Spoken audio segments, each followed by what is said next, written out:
We'll guide you through how to create a Claude tutorial. If you find this helpful, consider subscribing and liking the video. First, open your web browser and go to the Claude AI website.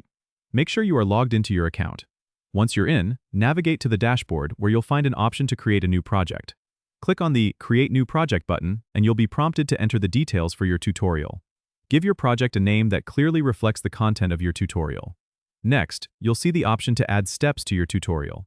Click on Add Step, and a new window will appear where you can input the details of each step. It's important to be clear and concise when writing out each step.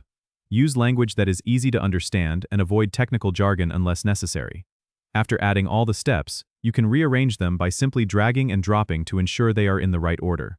You can also add images or videos to each step to make your tutorial more engaging.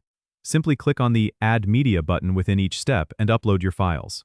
Once all your steps are complete and you're satisfied with the order and content, click on Preview to see how your tutorial will look. This is your chance to make any final edits or adjustments. When you're happy with everything, click Publish to make your tutorial available to others. You can share the link or embed it on your website. Remember, the key to a great tutorial is clarity and engagement, so make sure your instructions are easy to follow. Don't forget to subscribe and comment if this helped you out.